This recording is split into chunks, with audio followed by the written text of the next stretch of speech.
بسم الله الرحمن الرحيم. السلام عليكم أعزائي المتابعين الكرام ورحمة الله وبركاته.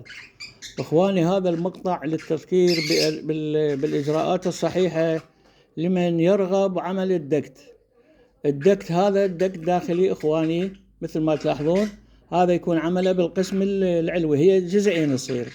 هذا القطعة اللي بعض الإخوان سئلوا شلون ندخل الدكت وهو طويل، شلون ما يصير؟ أخي هي قطعتين، قطعة بالأسفل وقطعة هاي تشوفها أمامك، هاي تصير بالفريز، فتدخل سنتيم واحد. شوف هذا العمق مال السمك مال الفريز أكثر من 10 سنتيم، فأنت هذا يشكل سنتيم واحد منه، وبالأسفل أيضا يشكل سنتيم واحد كافي. فهذا إخواني يكون بهالكيفية.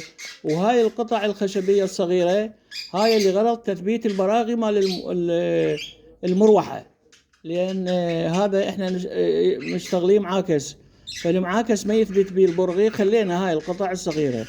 وهاي فتحة إخواني، هاي الفتحة تطلع للخارج، نافذة للخارج، لأن تستنشق هواء نقي. وبعض الإخوان ما يخلوه يطبق، احنا هنا لازم تنظف هاي مالت الآثار مال مال الأدوية ومال الفريز.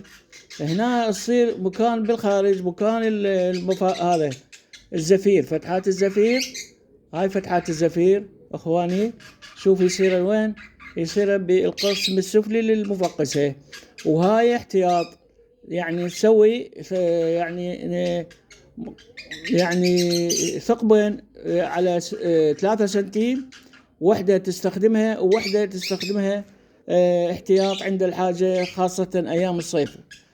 وهذا القسم السفلي إخواني اللي يصير به البيض. فأنت إحنا ما شرحنا الرفوف. هاي الرفوف هنا تقدر تشكلها على هاي الآثار وتثبتها على هذا السير مال الخشب مال الدكت، ممكن تثبتها، لأن هذا إنج منه وإنج منه، هذا براغي تقدر تثبت، تسوي مساطر وتخلي بيه الرفوف مال البيض. فأما تسوي تقليب يدوي، وأما تجيب هاي القلابات.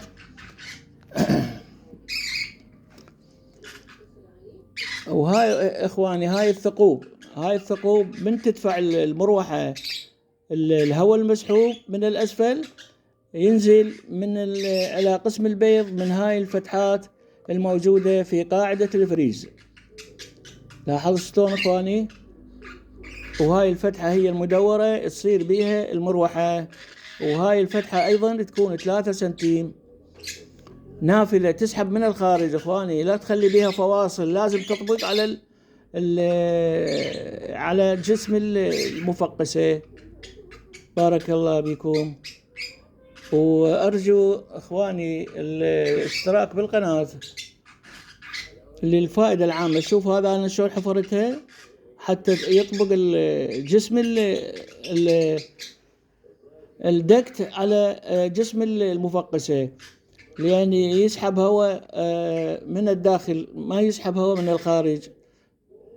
وصارت عند بعض الإخوان لأن تركوا فراغ، هذا الفراغ تركوه، وقام الساحبة تسحب من الجو المحيط مال المفقسة. هذا إخواني القسم السفلي اللي نازل إلى الأسفل.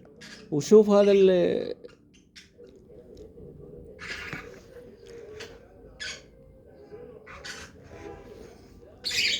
أرجو أن استفاديتوا إخواني. مثل ما قلنا هذني فتحتين ووحدة احتياط، وهذا مكان الجامع يصير بهالمكان هذا، هاي جامع للنظر. وما نريد نطول عليكم إخواني، بارك الله بكم، وأعتقد الأمور جدا واضحة وما يراد لها تعقيد. هذا القسم الفوق يشكل سنتيم واحد هنا، والقسم الأسفل أيضا يشكل سنتيم، وتملي الفراغات حتى السحب يصير مريح من الأسفل ومن طريق الدكت. بارك الله بكم، وأرجو أن استفاديتوا إخواني، وتحياتي للجميع، ولا تنسونا بالدعاء مع احترامي وتقديري. بارك الله بكم.